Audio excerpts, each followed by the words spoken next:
महापुराण वायवीय संहिता। श्री शिवाय नमस्तुभ्यम, श्री गणेशाय नमः। काम्य कर्म के प्रसंग में शक्ति सहित पंचमुख महादेव की पूजा के विधान का वर्णन। तदंतर शिवाश्रम सेवियों के लिए नैमित्त के कर्म की विधि बताकर उपमन्यु जी ने कहा, यदुनंदन, अब मैं काम्य कर्म का वर्णन करूंगा जो इहलोक और परलोक में भी फल देने वाला है। शैवों तथा महेश्वरों को क्रमशः भीतर और बाहर इसे करना चाहिए। जैसे शिव और महेश्वर में यहाँ अत्यंत भेद नहीं है, उसी प्रकार शैवों और महेश्वरों में भी अधिक भेद नहीं है। जो मनुष्य शिव के आश्रित रहकर ज्ञान यज्ञ में तत्पर होते हैं वे शैव कहलाते हैं, और जो शिवाश्रित भक्त भूतल पर कर्म यज्ञ में संलग्न रहते हैं वे महान ईश्वर का यजन करने के कारण माहेश्वर कहे गए हैं। इसलिए ज्ञान योगी शैवों को अपने भीतर भगवान द्वारा कर्म का अनुष्ठान करना चाहिए और कर्म परायण महेश्वरों को बाहर विहित द्रव्यों तथा उपकरणों द्वारा उसका संपादन करना चाहिए। आगे बताए जाने वाले कर्म के प्रयोग में उनके लिए कोई भेद नहीं है। गंध, वर्ण और रस आदि द्वारा विधि पूर्वक भूमि की परीक्षा करके मनोभिलाषित स्थापन आकाश में चंदोवा तान दे और उस स्थान को भलीभांति लीप पोत कर दर्पण के समान स्वच्छ बना दे। तत्पश्चात शास्त्रोक्त मार्ग से वहां पहले पूर्व दिशा की कल्पना करे, उस दिशा में 1 या 2 हाथ का मंडल बनाए, उस मंडल में सुंदर अष्टदल कमल अंकित करे।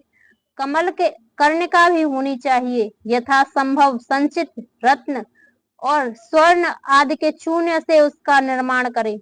वह अत्यंत शोभायमान और 5 आवरणों से युक्त हो।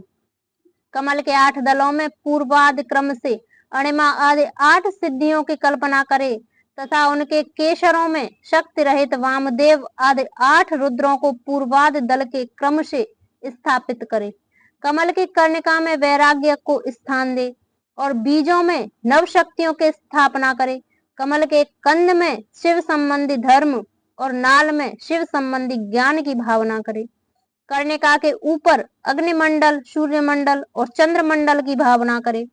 इन मंडलों के ऊपर शिव तत्व, विद्या तत्व और आत्म तत्व का चिंतन करे। संपूर्ण कमलासन के ऊपर सुख पूर्वक विराजमान और नाना प्रकार के विचित्र पुष्पों से अलंकृत 5 आवरणों सहित भगवान शिव का माता पार्वती के साथ पूजन करे। उनकी अंग कांति शुद्ध स्फटिक के समान उज्जवल है। वे सतत प्रसन्न रहते हैं।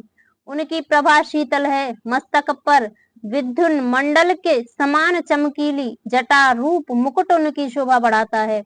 वे व्याघ्र चम्र धारण किए हुए हैं। उनके मुखार बिंद पर कुछ कुछ मंद मुस्कान की छटा छा रही है। उनके हाथ की हथेलियां और पैरों के तलवे लाल कमल के समान अरुण प्रभा से उद्भासित हैं। वे भगवान शिव समस्त शुभ लक्षणों से संपन्न और सब प्रकार के आभूषणों से विभूषित हैं। उनके हाथों में उत्तमोत्तम दिव्य आयुध शोभा पा रहे हैं और अंगों में दिव्य चंदन का लेप लगा हुआ है। उनके 5 मुख और 10 भुजाएं हैं। अर्ध चंद्र उनकी शिखा के मणि हैं। उनका पूर्ववर्ती मुख प्रातः काल के सूर्य के भांति अरुण प्रभा से उद्भासित एवं सौम्य है। उसके 3 नेत्र रूपी कमल खिले हुए हैं तथा सिर पर बाल चंद्रमा का मुकुट शोभा पाता है। दक्षिण मुख नील जलधर के समान श्याम प्रभा से भाषित होता है। उसकी भौहें टेढ़ी हैं। वह देखने में भयानक है। उसमें गोलाकार लाल लाल आंखें दृष्टिगोचर होती हैं। दाढ़ों के कारण वह मुख विकराल जान पड़ता है। उसका पराभव करना किसी के लिए भी कठिन है।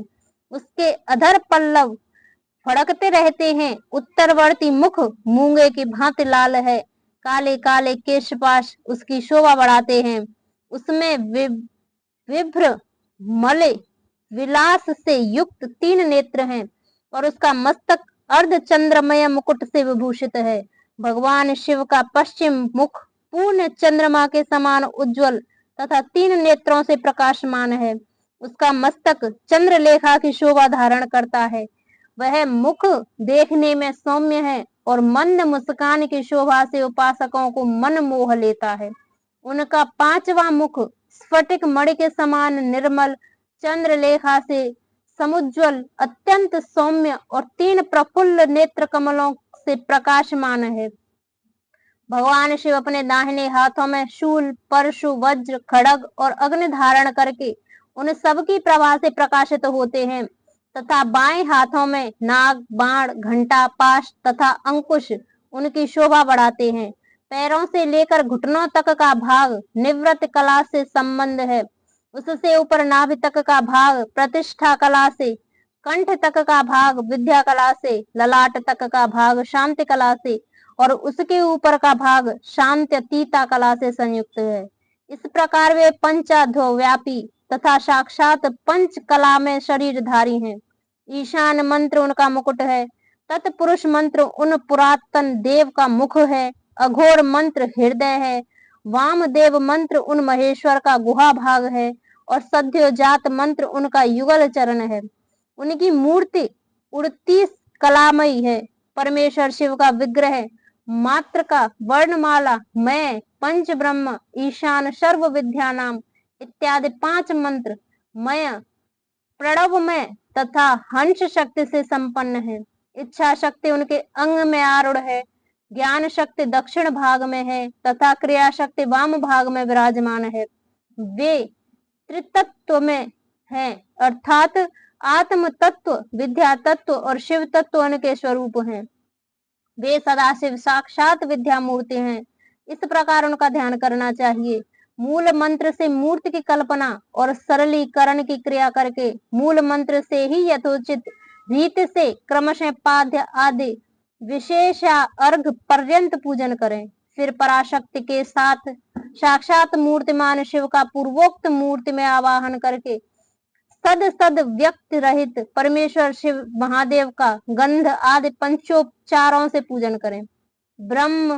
5 ब्रह्म मंत्रों से, 6 अंग मंत्रों से, मातृका मंत्र से, प्रणव से, शक्ति युक्त शिव मंत्र से, शांत तथा अन्य वेद मंत्रों से अथवा केवल शिव मंत्र से उन परम देव का पूजन करें। पाद्य से लेकर मुख शुद्धि पर्यंत पूजन संपन्न करके इष्ट देव का विसर्जन किए बिना ही क्रमशः 5 आवरणों की पूजा आरंभ करें।